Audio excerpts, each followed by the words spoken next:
Well, hello, beautiful ladies, 50 plus and over, and diabetics. We are here together once again to get ready for our weight loss death spiral, like I said last week. But no, it's not that. It's all about life and living and loving ourselves and getting to where we want to go. So, last week I asked you to think of not what you're eating, but what's eating you. Some of us are overweight for different reasons. As I said last time, I was sexually abused. So it's a proven scientific fact that a lot of people that have been sexually abused are overweight. And then some people just greedy and don't want to do no exercise. So I love food. I am addicted to food. I am willing to admit that. Food is my friend when I don't have nothing and nobody else, or when I'm happy, when I'm sad, when I'm pissed off, whatever. I ain't met a situation yet that took my appetite. I don't know about y'all. I mean, I done ate through death and everything else, honey. Don't nothing take my appetite. But anyway, that's what I am really trying to uh, share with you and be real with you about what my issues have been all my life. And as I said before, I've been very successful with everything else in my life that I want to do. And I have lost and found hundreds of pounds probably back and forth when you look for the last 20, 30 years that I've been a diabetic. So I think it's just time for me to make a difference because I'm not getting any younger. And as I said before, the effects of diabetes hit you a lot later in life. When you wasn't feeling any pain or anything before, it'll hit you later. As I said, I have neuropathy. I have retinopathy. I've had several issues. I've been hospitalized 3 times in the last 2 years. So it's time to take this disease seriously and do something about it. And it's all up to you. It's mind over matter. It's mind over uh, dealing with your stuff. It's a lot of things. So that's why I said I wanted to take these first couple weeks for us to really explore some things in terms of why you're doing it. You know, if you don't want to really do it, let it go. Be fat, be happy, take your insulin, keep it pushing, do whatever. But when they start cutting off your toes and your feet and all this, and you can't see, and you know you effed up that way, then so be it. If that piece of cake was worth it, hey, that's the decision you have to make, and it's really getting to the true deal. Because no, unless you are one, other people can't understand. Other people it really kills me sometimes. You know, a little skinny person gonna sit up there and tell you what you need to be doing. Well, your ass ain't never been fat, and you don't know what issues a person is dealing with. You don't have fat girl brain like me, where I'm going on a diet every Monday.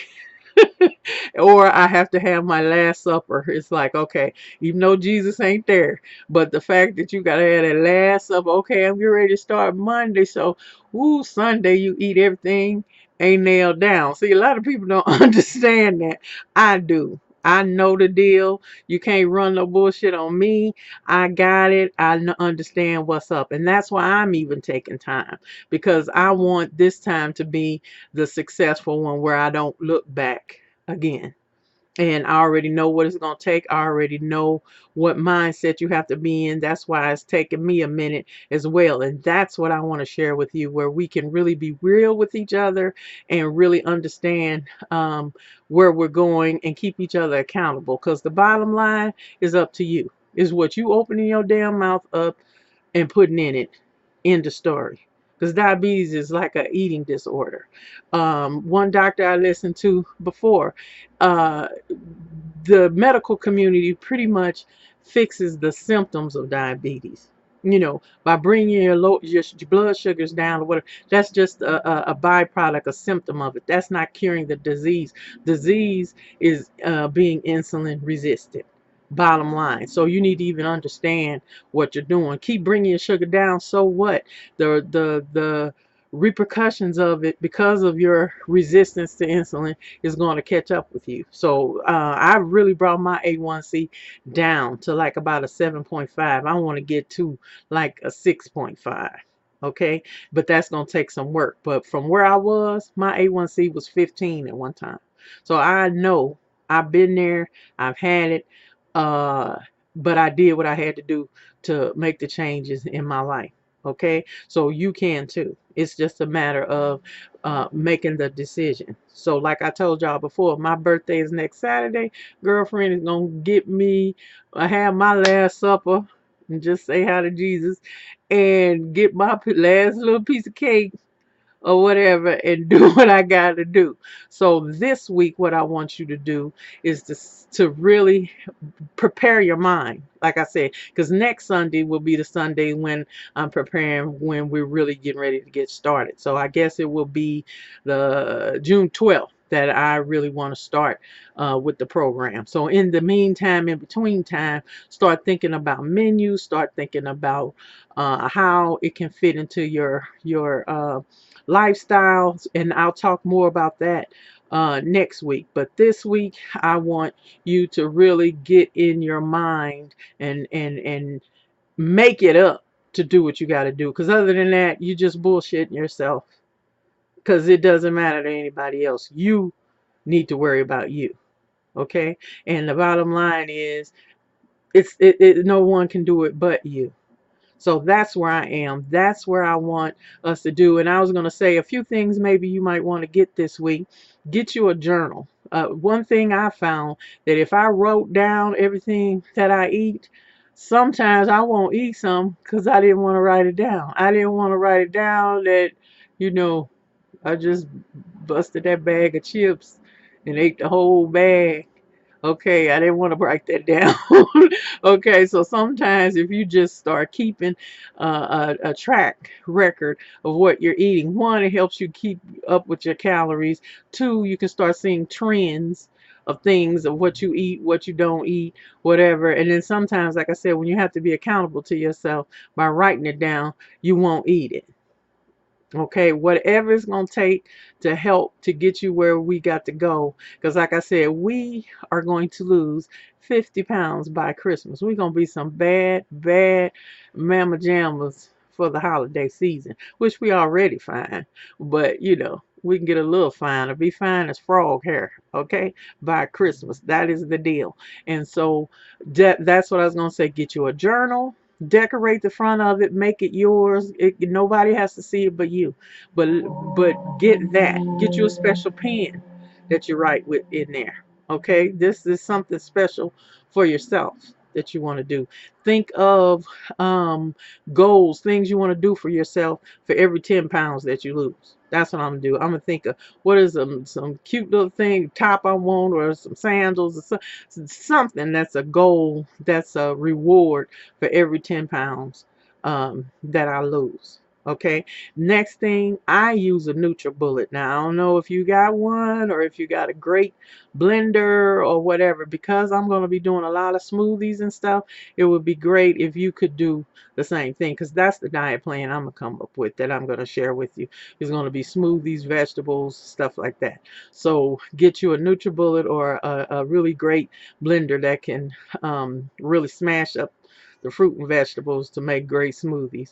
Also, get you some protein powder. I use some vegan, organic, vegetable-based protein powder for my smoothies. I don't do soy. Soy is not good, especially for us women over 50.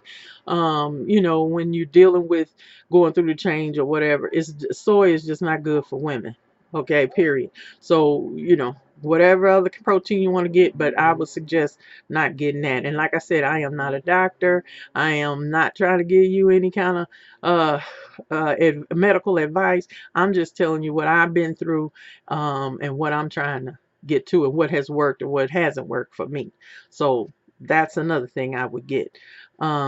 that's basically it. Once we come up with some menus and plans or whatever, we can talk about that. But like I said, getting that NutriBullet and getting your journal, that's your special little time, a little space for you. And then also in the journal, you can write not only what you eat every day, but what you're feeling that day.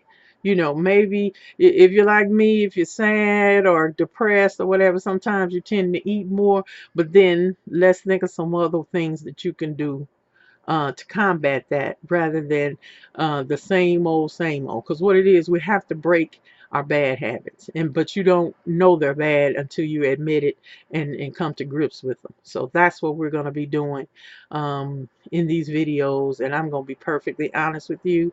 And feel free to email me. I think I made a Gmail address 50 plus diabetic at gmail.com. So feel free to email me any questions, anything you want to talk about, you want me to discuss, or whatever, because that's what we're going to do for these next 6 months until we get where we got to go. And I really want to be open and share and be there for you, and you be there for me, and we make our goal. Okay, so that's it for this week. Next week we'll be almost ready, but as I said, this week really take a look at yourself and get in your mind what you need to do, as well as getting your journal and your NutriBullet and your protein powder, and let's do this. So I will see you next Sunday. If the Lord is willing and the creek don't rise and I have had a birthday, I will be 56 years old next Sunday. So uh, I'm talking about what I know about because I'm that damn old.